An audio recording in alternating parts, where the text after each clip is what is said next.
it is undoubtedly one of the best places in the world to live.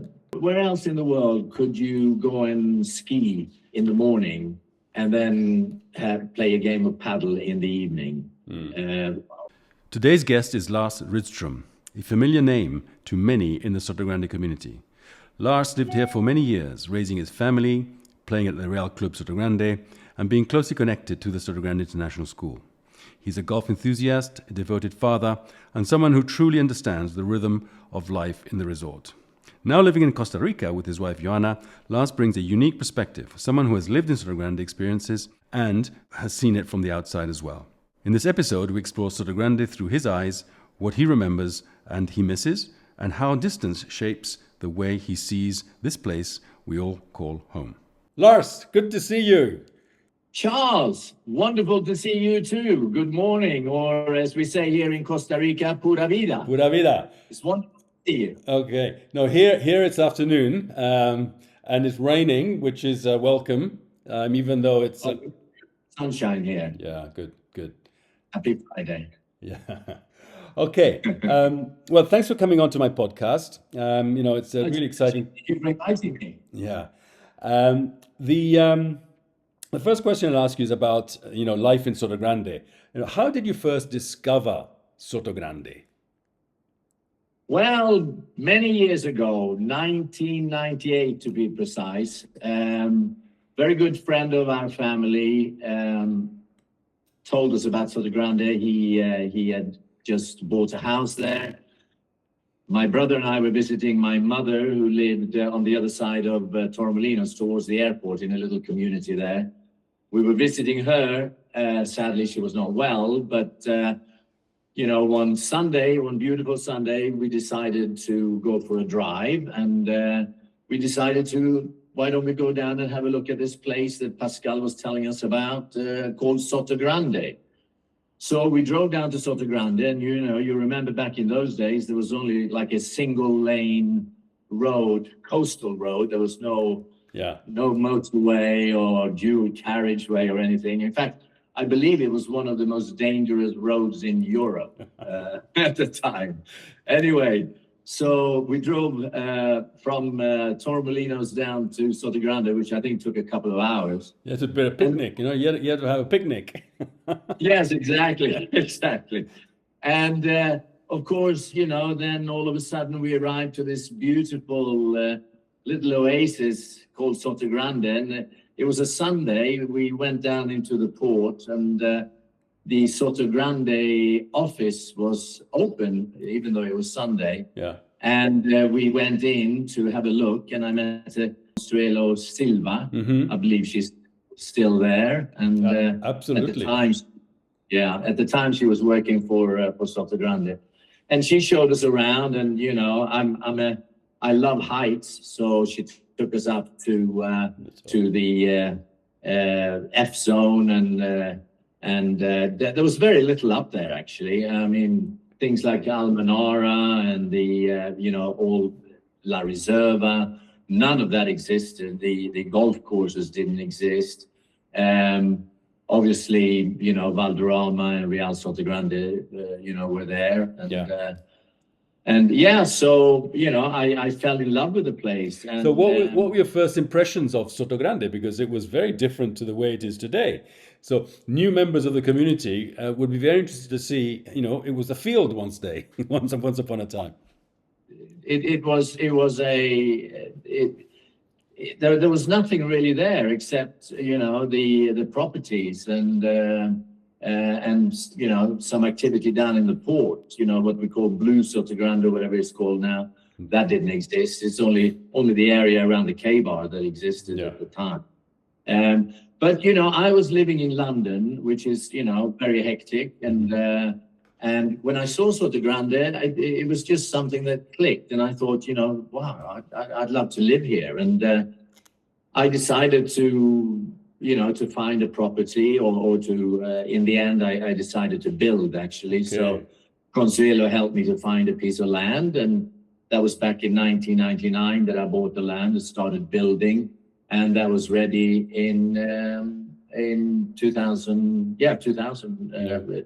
At around Christmas time, I rented an apartment in the port near to the K-bar while the property was being developed. And my two eldest daughters, Natalie and Nina, came with me, and they started at SIS, which at the time was housed in an old farmhouse down by Peniagua. So, you know, this beautiful school and the incredible infrastructure that exists today was non-existent at the time. But it was just like an oasis. It was a beautiful place, you know, very quiet. There were no supermarkets. There was a little supermarket that I think were catering the boats and the yachts in the marina.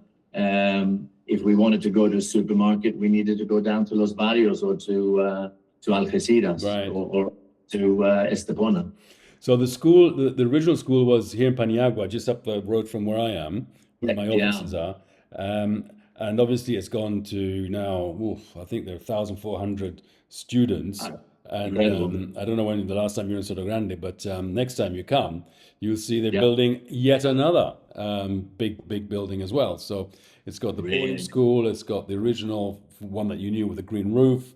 Then they built another one just by the gate into La Reserva, and they're finishing construction of the one in between that and the school. And now there's another piece of land that's going, and across the road, they've had to get some land there to put car parking, because it's a bit of a scrum there to get the children to school on time, you know. That's incredible. Well, you know, Charles, I was blessed with two sets of daughters. So my second set were born in Sotogrande. Stephanie and Maxine. Well, they were born in Málaga, but you know, they grew up in Sotogrande. I have such fond memories of Sotogrande. It is undoubtedly one of the best places in the world to live in all aspects, especially today when you have such an incredible infrastructure down there. But you know, I met my wife to be down there, and had my two children, and they went to the new school.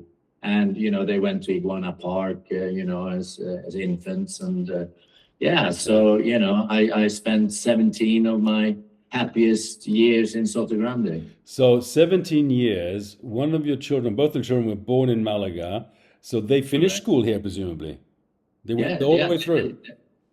All the way through, yeah. Starting in Iguana Park, you know, preschool. Yeah. And then when they became like, I think, 4, they then started the preschool at SIS. Yeah. And then they went then they had a spell, we moved to Gibraltar for a few years. Right.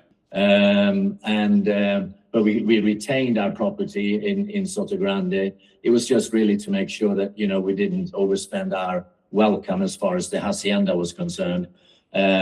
So during the week, we lived in Sotogrande, in Gibraltar, and then weekend and holidays and so forth, we spent in. So both your kids and presumably the two eldest as well, did they go to the school here? Yeah, I mean, they must have done. The two eldest ones, they came in, they were here in 2000 and 2001, and I think they left in 2002 and went to continue their studies in London. Right. But they went to the old SIS that was in the farmhouse. So I've seen both. Both your daughters, therefore, did the IB.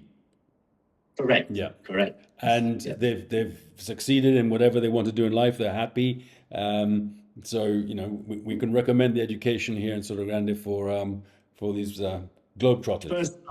First class. Well, I tell you a funny story, because I am now blessed with grandchildren, and so am I. Natalie, beg your pardon? So am I.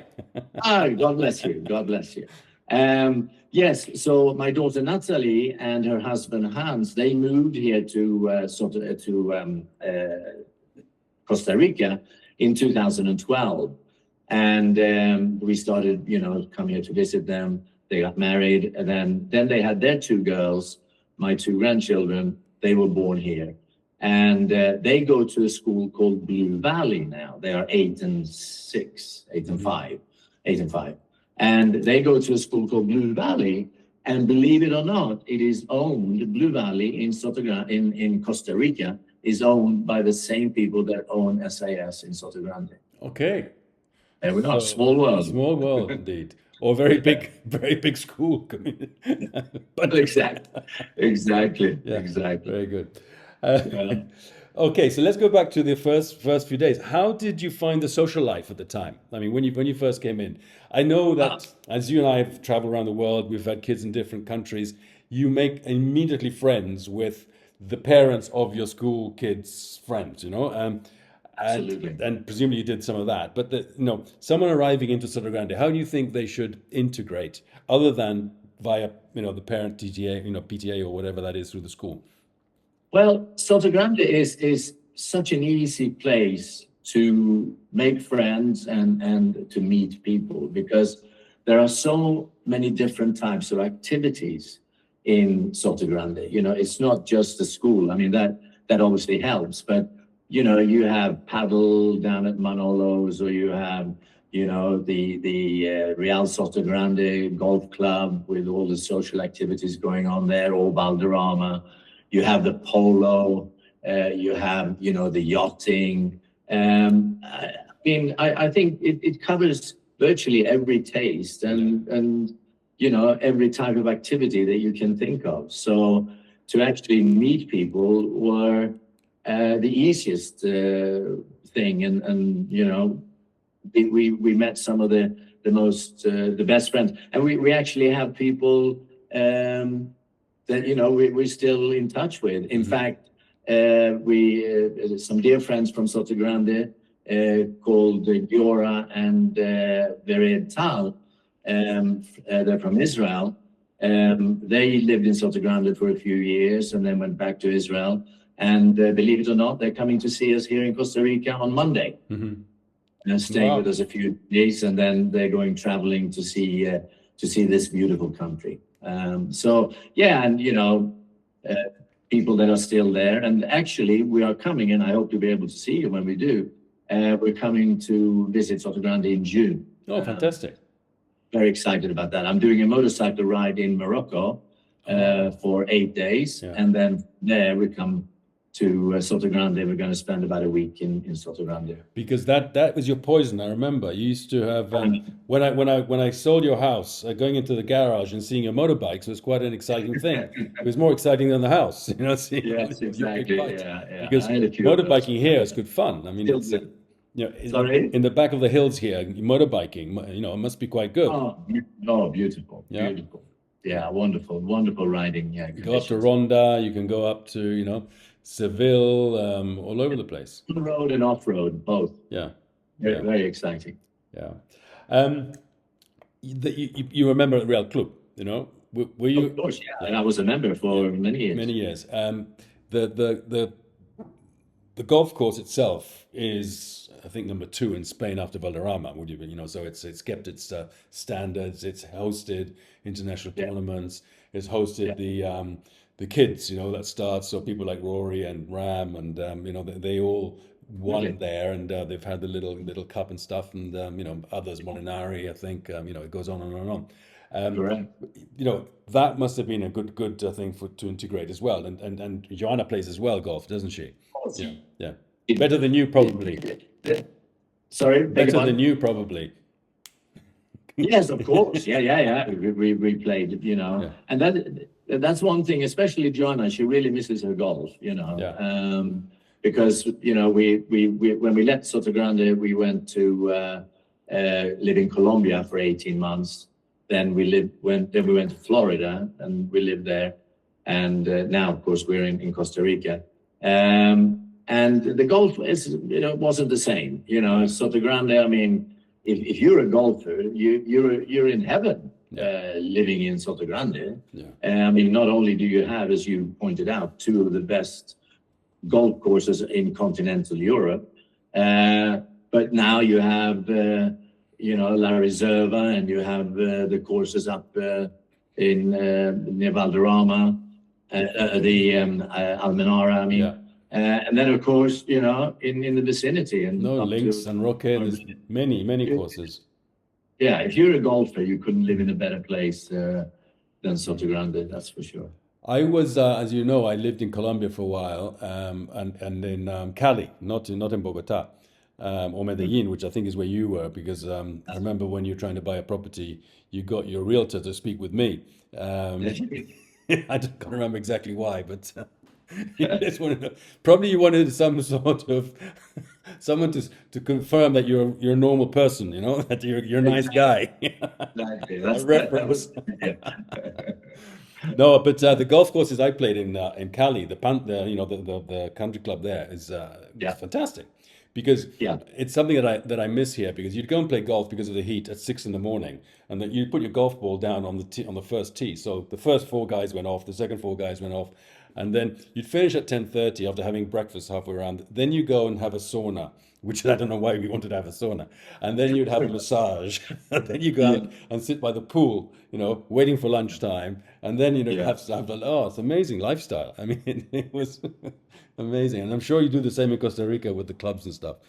Yeah, no, the only thing is, I mean, we're limited, where like we have maybe 2 or 3 good golf courses. So you sort of, which one are you going to play today, sort of thing, whereas, where you guys live now in Sotogrande, I mean, you're so spoiled for choice, I know. What memories stand out most for you in the time you were here? Oh, I would say there are so many. Obviously, as I mentioned earlier, I met the woman of my life. My 2 daughters were born there. My 2 youngest daughters were born there. The friendships that we developed, the quality of life. I mean, where can you, where else in the world could you go and ski in the morning and then play a game of padel in the evening on the same day, And we did that often. We would leave early in the morning, me and a few boys, drive up to Sierra Nevada, get there about 9:30, be ready for the lifts when they opened at 10, ski till lunchtime, have lunch, come back to Sotogrande and play paddle or go and lie on the beach. Yeah. I remember one day or one time we left Sotogrande. It was a beautiful sunshine, 17 degrees, December, January, whenever it was. 2.5 hours later, we were up in Sierra Nevada and it was a snowstorm, and freezing cold. So, there aren't many places in the world where you have that variety, and those choices. Yeah. So it's I'm a nomad. I've lived in 9 different countries, since the day I left Sweden as a young man, and I just felt I'd lived in Sotogrande for 17 years. And I just felt I wanted a change. And, my wife had introduced me to Medellin, Colombia, which I had fallen in love with. And I had a strong desire to live there. All our friends were blaming my wife for taking me away from Sotogrande to go and live in Colombia. And I have to admit that it was the other way around. I had to convince her to come and live because, she grew up during the dark days of Medellin, when they were killing policemen in the middle of the night, and Pablo Escobar was, making it the dangerous, the most dangerous city in the world at the time. But so I wanted a change, but certainly Sotogrande will always remain in my heart, and I feel blessed to have been living there for the amount of time that I have, and I think anybody that has had the experience of living in Sotogrande will share that view. I don't think that anybody could leave Sotogrande and say, good riddance. No, I totally agree. And that's the case. I lived in Colombia, as I just said, and I mean, I had a bulletproof car, a bodyguard, two Yeah. motorbikes behind me wherever I went. Yeah. You know, Women were beautiful. yeah. Oh, yeah. You know, I had to tell my driver which route to take to go take to the factory because, you know, not even he knew which one I wanted to do, so he couldn't set me up and all that sort of stuff. Yeah. But despite that, you know, they came for me, not me, my position, and it's a dangerous Yeah. place. Here we have the flip side of it all. You know, it is so safe in Sotogrande. No. You know, all right, Marbella, maybe up the road, there's a little bit more of something, but that's maybe because we don't have nightclubs here. I always say that, you know, you don't get that that side of life, you know, the nightlife. And I mean, Yeah. what was your experience in terms of security and safety here? Oh, I mean, totally. You know, like you say, Sotogrande is a family environment, Yeah. and Marbella is a party environment. Hmm. You know, I had many friends that, you know, were living in Marbella. And when I decided to make my home in Sotogrande, they thought I was crazy because, you know, I was actually single at the time. So I was a bachelor. And they say, you know, why are we building in Sotogrande? That's like in the middle of the country. Because, of course, at that time, we didn't have the motorway all the way down to Sotogrande. So it was a bit of a chore to get back and forth. But, you know, my answer to them was, listen, I love to party, and I'll grab a driver and I'll get him to take me to Marbella, and I'll party all night long. But when I'm done partying, I'll get that driver to take me back to Sotogrande, and I'll fall asleep in Sotogrande, and I'll wake up in Sotogrande. And I'd much rather wake up in Sotogrande than in Marbella. And that was kind of my idea. So if I wanted to party, I'd go to Marbella. And we went often to Marbella, especially in the young days, you know. But yeah, it was always a wonderful feeling to get back to Sotogrande and to wake up in that wonderful environment. So, you know. Yeah. I mean, sometimes you woke up with a headache because you partied all night. So yes, I hope you never needed to go and see a doctor. But for those people that are listening, what were your experiences here with health? You know, the doctor, the dentist, all that. Did you find everything suitable to your? I mean, there's a Swedish dentist here next door. I mean, did you ever meet Anders? Anders, yeah. Anders was a good friend apart from being my dentist. But no, I mean, you know, we were first of all members of the Helicópteros Sanitarios or whatever it's called. Helicópteros Sanitarios, yeah, which is, you know, a great service. I mean, 24/7. You call them, they are there with an ambulance, a doctor, 2 paramedics, and you know, a very dear friend of mine who actually lived next door for a while. He was up practicing up at the Almenara on the driving range there when he started to feel sick. So he went home and he didn't feel well. He called Helicópteros Sanitarios and they checked him and they said, well, you know, you seem to have a bit of an irregular heartbeat. So we'd like to take you to a hospital. Where would you like to go? So he said which hospital he wanted to go to, which I think was the one up in Marbella, the better one. And anyway, so they put him in the ambulance, and on the way leaving Sotogrande, he had a heart attack. Oh. And so they said, right, we can't take you. You know, Marbella is too far away. We're going to take you to La Linea. So they took him straight away to La Linea, and perhaps that saved his life. I don't know. I mean, you know, but he survived it, and he's still here to tell the story. So, you know, amazing service. And of course, you know, you have that new hospital. Well, when I say new, it was new. The one in Los Barrios. Yeah, which I think is a great, and the healthcare, I think, in Spain, I miss it greatly. Because here they have, you know, the same system as in America, where, you know, you got to pay a share of it, whereas, you know, the healthcare that we had in Spain, we just had looked like a credit card, and, you know, we would just go on boom, and that paid for everything. So when you're a resident, you become you have the card, and it's like the national health in the UK, where you don't pay at all. You don't pay. Yeah. You don't pay. Yeah. Whereas here it's very expensive. Healthcare is very expensive. No, Latin America, I think, has got a lot to catch up with that. It's very much the if you haven't, Honestly, US, yeah, in all honesty. yeah, I mean, I lived there for 3 years, and that was not pleasant as far as healthcare was concerned. yeah. In terms of what you miss here compared to what you have over there in Costa Rica, I mean, I don't know Costa Rica. I think I've been once. I just flew in for a meeting once for something I was doing. What would you say is the big difference? I mean, is it? I mean, people say Latin America's third world. I think US is third world in many ways now. The way it's going. Yeah. Is there anything that you think you'd prefer here? I mean, I'm not saying it's better or worse. Just as a choice. Well, I mean, I would say that,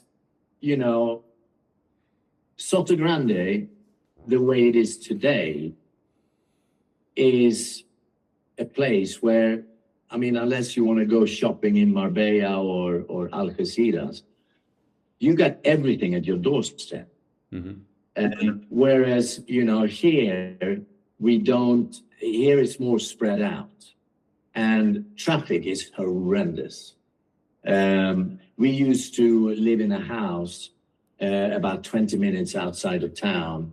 And if you caught the traffic, that could take you an hour and a half to get home. Wow.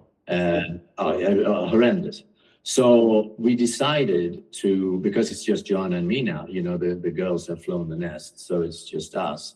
So we decided to buy an apartment in a place called Avenida Escazú, which is wonderful. I mean, basically, here we have everything. We got an IMAX cinema just next door. We have some of the best restaurants in San Jose on the Avenida. Great shopping, bars. So it's great. What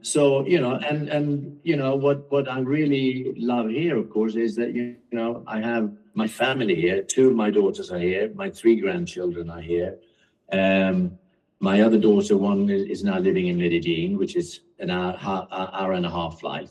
So, a home there too. So we spend a lot of time in Medellin. And the other one lives in Florida. So, that's like, very good. Like 2.5 hours flight. So it's like flying to London from Málaga, if you like. So I have my family, which, are very important to me. They are all here. So that's what makes me happy here. But of course, Sotogrande will always be in my heart. But I think that, it is Sotogrande. It's like when people talk to me about, what do you think of Colombia? So I say, well, don't ask me about Colombia because I don't know Colombia. Ask me about Medellin because I'm from Medellin and I love Medellin. But I can tell you, I do not love Bogota. Cali, I don't know, so I can't comment. But, so therefore, if somebody says to me, how was it like living in Spain? I'll say, I don't know. Ask me how it was living in Sotogrande, because that I know. And it wonderful. I spent, as I said, 17 of the best years of my life in Sotogrande, and I've lived in 9 different places in the world, so I do have experience of other places too, and Sotogrande is right up there at the top, for sure. Well, Lars, I see you're very happy. I'm very pleased to see you again. Very pleased to see you too, and perhaps we can have a game of golf or certainly a beer together when I come in. Well, if you come in June, for sure, you'll be my guest, and we'll go out and hit the little white ball as much as we can. I appreciate you being on and getting your views. I'm sure the listeners of this podcast will find it very interesting to have heard someone who's lived here and gone and still misses it and loves it and everything else.